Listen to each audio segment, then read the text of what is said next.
Yo, it's your boy Adam. I hope you guys are doing well. In today's video, I have got some unbelievable tactics that you need to try out. It is using the 5-3-2 metal formation. A lot of people see this formation and they immediately think it's just defensive, it's boring. Honestly, it's not. If you're playing it with high depth, if you're using it the right way, it is extremely offensive. That's why a lot of pro players use it. That's why a lot of Elite 1 players use it. So if you're using it correctly, I will show you the custom tactics and instructions that we are running with this formation after these sort of highlights with the Foot Champs games, because I feel like this is an important bit. If you want to watch it, obviously you can skip it if you like, but yeah, drop a like, subscribe to our channel if you haven't already. I appreciate the support a lot. So in weekend league, the last weekend league, we was like 18-7, something around that, and I was using like the 4-4-2 and the 4-2-3-1. I weren't playing so great, to be honest with you. I lost a couple penalties. I got no loss glitch when I was winning as well, quite unlucky. Then I switched to the 5-3-2, and like always, I don't recommend custom tactics unless I have personally tried them out so that I know they are really good for you guys. So yeah, I can honestly say we went from 18-7, switched to the 5-3-2, and then we won every game.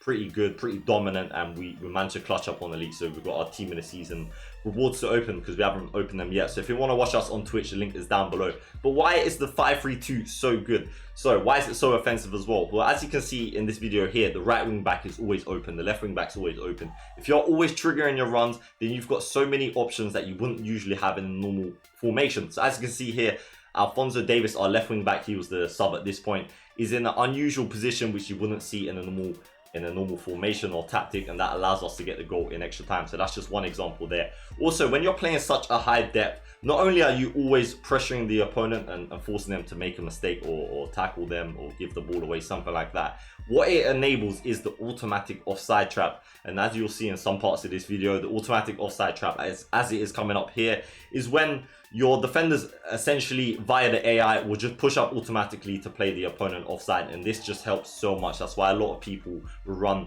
a minimum of 7 depth, but you will see that when it comes to the custom tactics after these sort of clips here. But yeah, we're just able to go from defense to attack really quick as well. Atal was our right wing back here.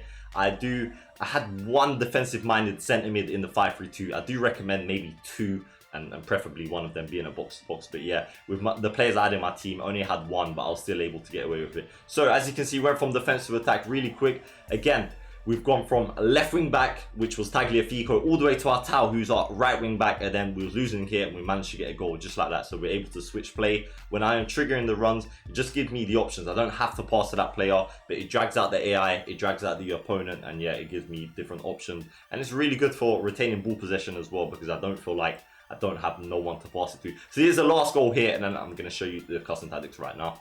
So this is our road to glory. This is the team that we actually used. I have not opened my rewards as of yet, like I said, so it might change around after this, but this is essentially what I used.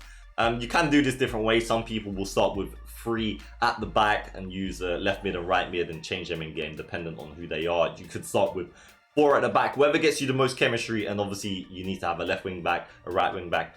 If I was to be honest with you, your left wing back, it'd be better if they had decent shooting stats. I would say Tagliafico, definitely his shooting stats aren't great, which is why I'm using this chemistry style. But he's the only player within my budget and like the links that actually worked out. So that's why I was using him.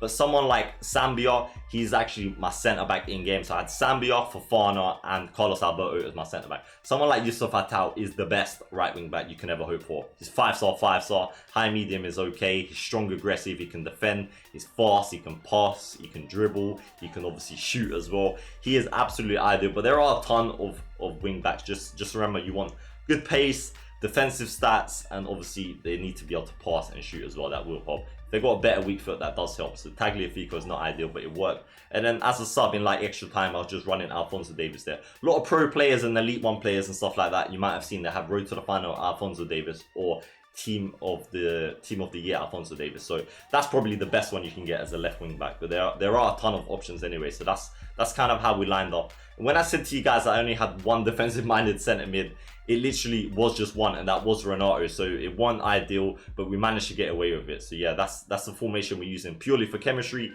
Then in game by the D-pad, we're going to defensive as soon as the game starts. So we've got balanced defensive style. That's always what I recommend when you're starting the game off. No need to go so attacking. No need to play drop back. Width 5 is good because you've got your wing backs, of course. And then we have got the depth on 7. So when I was talking to you about the automatic offside trap, this is what I meant. You need around a minimum of 7 depth. So anything from 7 to 8, I would recommend. But yeah, make sure you've got really pacey defenders. As you've seen, I've got Prime, Carlos Alberto, Sambia, and Fofana as the centre backs, and you can even go faster than those, to be honest with you, if you really could anyway. Players like Kunde and stuff like that. So that is that. And just remember as well, because the depth is so high, you can get caught out. You do need to be accustomed to this sort of tactics and pretty good at the game, or starting to learn how to play with this. Offensive style, balance. You can go for the long ball, but I personally recommend in the 5-3-2 to not go for the long ball, because you're not just relying on through balls all the time. There is a lot more build-up play as opposed to maybe like a 4-4-2, something like that, where you're just pinging it forward to the left mid and right mid all the time. But yeah, long ball can work as well. It's kind of personal preference. With 5 players in boxes, 5, that's pretty good. You don't really want to mess around with that much. Maybe 5 or 6 either way will be okay. Corners and free kicks, I always go short. If you've watched me play, you would know that. That's up to you. It's not going to make a difference. To set the 5-3-2, that's the formation we're rocking with. So your left wing backs, really, really important, man. They help with the build-up play. I scored over 4 goals with Vatal in like the 5 games we played with him as a right wing back, so that says a lot. And obviously I was trying to score with him more so than Tagliafico, because he's got better shooting, he can score with either foot. But yeah, I was focusing a bit more on that side, but that just proves how important it is. So have him on join the attack, and obviously when you don't have the ball, he should be coming back. It just means join the attack when you've got the ball. Right, so this is where it's important. As I said, if you can have 2 defensive-minded centre mids, that's ideal, and one of them like a box-to-box player. So Renato Sanchez, stay back cover centre. I prefer to have my centre one who's a little bit deeper to be the one that's proper defensive. Some people, they prefer this one to be the one that actually acts as a cam in game. You can do that either way. And then I've got the other centre mid on balanced cover centre, which was Neymar. Not so ideal, but it worked out. And then we've got David Neres on balanced cover centre. So that's how I was rocking it. But if I did have another sort of CDM, then what I would do is have Neres on get forward and then leave that one on balance.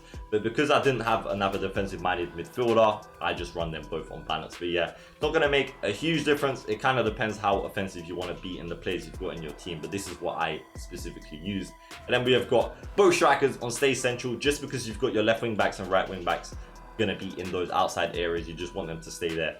And I've been triggering the runs automatically. I did run getting behind, I took it off. I actually prefer it without it, and I just trigger the runs myself. But yeah, that is the custom tactics that we use. Like I said, drop a like, subscribe to our channel, and come and chat to us on Twitch, because we've got a lot of other tutorials on our YouTube channel. But if you want to ask me any questions when we are live and watch me play our new weekend league, then obviously you can there, because we've got Bundesliga coming out at 6 PM. But yeah, thank you so much for watching this video. I hope you enjoyed it. It's been your boy Liz. One more thing to say: safe.